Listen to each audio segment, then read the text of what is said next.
Tonight was supposed to be a longer show than normal. I was going to give tips to fantasy football players how they can win their season now and in the future. But the last couple of weeks have given me pause on what's been going on. So I canceled it. I canceled the whole show and I just got a short point to make tonight. The last couple of weeks, a player was threatened on DM just because he didn't have a good game for somebody's fantasy football league. Then Marquez Valdez-Scantling on Green Bay fumbled at the end of a ball game. Never mind, he hadn't fumbled all year. I guess it hurt there, so he got death threats for it. Now see, this is the point. You need a reality check. See, I've made that term on Twitter and everywhere else called the emotional nitwit. This is the absolute example. Normally, the definition of an emotional nitwit, hashtag, is normally smart people in everyday life who are stupid over sports, who do stupid things over sports, over alcohol, and get so much rage over it and don't think.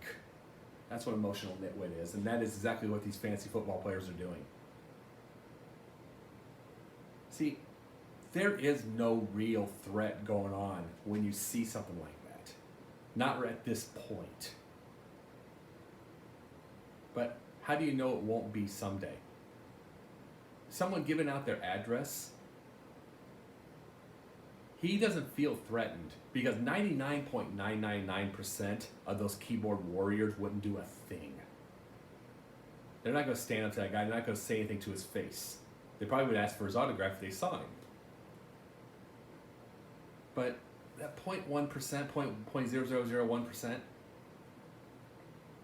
how do we know they don't have a gun? How do we know a death threat won't come through one day? And the reality check here is these players have families, they have lives. They have the same, maybe they're richer than you. Yeah, they are elite in their way. They busted their hump to get where they were. Took a chance in life that a lot of you people will not take. So is there a jealousy here? What is with this rage? What makes you think what makes you think that you can treat them like robots? That all they are point makers and people that make money. What is that? I need to know. Because one day, someone's coming with a gun and is going to kill these people. See, that happened with Sean Taylor back in 2007, but this wasn't fantasy football, and it wasn't anything. It was just a botched robbery. That's just what it was. But someday, someone's going to get mad. I mean, if you don't think that's true, Harvey Updike killed the Auburn trees. The Alabama fan killed the Auburn trees, poisoned them. See, and that sounds funny, but that's how obsessed fans can get now.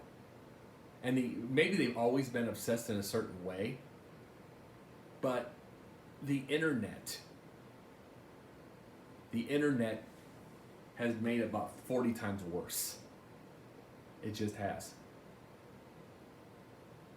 And what got into, fantasy football has been around since the 60s in all truth. Came in from the newspapers. I played it for about 25 years. But I want to know where it got to the point where people got insane that they have to threaten lives over their fantasy points. Because I am highly doubting that Paul Hornung ever had to worry about somebody over somebody's fantasy points way back in the day, or any of those other players.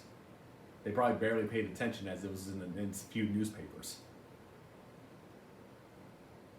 But now you're not only playing for yourself, not only playing for your family, but you're playing for some idiots about fantasy points. And you shouldn't be. Because your bonuses don't count on their team. But now you're playing for your life. You're playing for your life, and you're playing with a head on your swivel. just because of people that have to find one bit of success in something they're not really involved in. And if they're not successful, then they get angry and they get rage. So the thing is, I play fantasy football like everybody else. But reading all these, I'm done.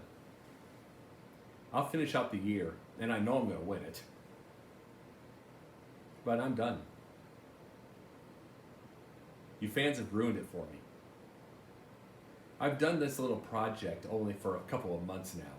This is my brand new project. I'm going to do many things with this. It's not just going to be the Pundit Point. It isn't going to be that. I'm going to have a podcast. I'm going to have a show. I'm going to have everything. It's just going to allow me to focus on that more now. You're not worth it. None of this is worth it. So yeah, there will be nothing I'm ever going to do again in a fantasy realm of any type. Because you fans have ruined it.